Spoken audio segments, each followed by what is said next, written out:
सबसे पहली खबर जगन्नाथ यात्रा को लेकर के है। पुरी में भगवान जगन्नाथ की रथ यात्रा शुरू हो गई है। सबसे पहले भगवान बलभद्र का रथ भक्तों ने खींचा। कुछ दूर खींचने के बाद रथ रुक गया है। बलभद्र के बाद देवी सुभद्रा और फिर भगवान जगन्नाथ का रथ खींचा जाएगा। सुबह मंगल आरती और विधि विधान पूजा के बाद भगवान जगन्नाथ को नंदी घोष रथ, देवी सुभद्रा को जो है दर्प दलन और बलभद्र को ताल ध्वज रथ पर विराजित किया गया है। रथ पर भगवान की विधिवत पूजा और भोग हुआ। दोपहर 3 बजे पूरी राज परिवार के गजपति दिव्य सिंह देव रथ के आगे सोने के झाड़ू से बुहारा लगा करके रथ यात्रा की शुरुआत करते नजर आए। रथ से भगवान जगन्नाथ अपने भाई बलभद्र और बहन सुभद्रा के साथ तकरीबन 3 किलोमीटर दूर गुंडीचा मंदिर जाएंगे। ये उनकी मौसी का घर माना जाता है। उधर अहमदाबाद समेत देश के कई शहरों में रथ यात्राएं निकाली गई। अहमदाबाद में भगवान जगन्नाथ की 148वीं रथ यात्रा पारंपरिक उल्लास और धार्मिक श्रद्धा के साथ शुरू हुई। इस खास मौके पर केंद्रीय गृह मंत्री अमित शाह ने जगन्नाथ मंदिर में आयोजित मंगला आरती में परिवार समेत हिस्सा लिया और महाप्रभु के दर्शन कर पूजन अर्चन की। सीएम भूपेंद्र पटेल ने रथ यात्रा की विधिवत शुरुआत की है और पारंपरिक पहिंद विधि का पालन करते हुए भगवान के रथ के सामने सोने की झाड़ू लगाकर यात्रा का शुभारंभ किया।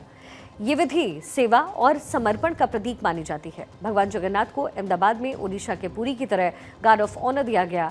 गार्ड ऑफ ऑनर देने की परंपरा अहमदाबाद में पहली बार हुई है। इसी बीच गृह मंत्री अमित शाह ने मंगला आरती के बाद सोशल मीडिया प्लेटफॉर्म एक्स पर एक पोस्ट में लिखा, रथ यात्रा के पावन अवसर पर जगन्नाथ मंदिर अहमदाबाद की मंगला आरती में शामिल होना अपने आप में दिव्य और अलौकिक अनुभव होता है। महाप्रभु की मंगला आरती में शामिल होना, दर्शन पूजन मैंने किया है। महाप्रभु सभी पर अपना आशीर्वाद बनाकर रखें। अब आपको जरा ये 4 तस्वीरें दिखा देते हैं। पहली तस्वीर उड़ीसा के पुरी की, जहां भगवान जगन्नाथ की रथ यात्रा जो है वो निकाली गई और ये दिव्य यात्रा पुरी के जगन्नाथ मंदिर से शुरू होकर गुंडीचा मंदिर तक जाती है। जगन्नाथ रथ यात्रा में भक्तों का सैलाब उमड़ पड़ा। 12 दिन चलने वाली रथ यात्रा को लेकर के भक्त उत्साहित नजर आए। वहीं राष्ट्रपति द्रौपदी मुर्मू और पीएम नरेंद्र मोदी ने देशवासियों को जगन्नाथ रथ यात्रा की शुभकामनाएं दी। दूसरी तस्वीर इस समय अहमदाबाद से है। हर साल की तरह इस बार भी शहर में भगवान जगन्नाथ की रथ यात्रा बड़ी धूमधाम से निकली। तीसरी तस्वीर दीघा की, जहां 2022 में मंदिर निर्माण शुरू हुआ। मंदिर का उद्घाटन 30 अप्रैल 2025 को हुआ। मंदिर में भगवान जगन्नाथ के साथ उनके भाई बलभद्र और बहन सुभद्रा की मूर्तियां भी स्थापित हुई। दीघा में जगन्नाथ रथ यात्रा में सीएम ममता बनर्जी भी शामिल हुई।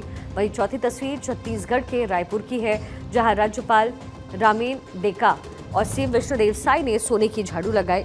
वो महाप्रभु जगन्नाथ के लिए रास्ता साफ कर रहे थे।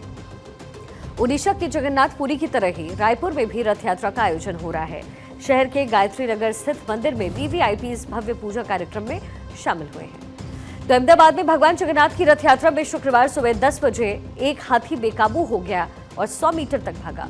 इसके बाद रथ यात्रा में भगदड़ सी मची। लोग इधर उधर भागते नजर आए। बेकाबू हुआ हाथी 17 हाथियों के ग्रुप में सबसे आगे चल रहा था। मुश्किल से काबू पाया गया। इस हादसे में एक व्यक्ति घायल भी हुआ है।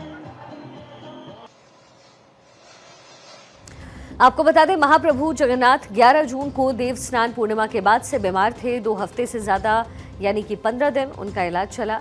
इस वक्त महाप्रभु के दर्शन बंद थे। अब आज श्रद्धालुओं के लिए दर्शन शुरू हो चुके हैं।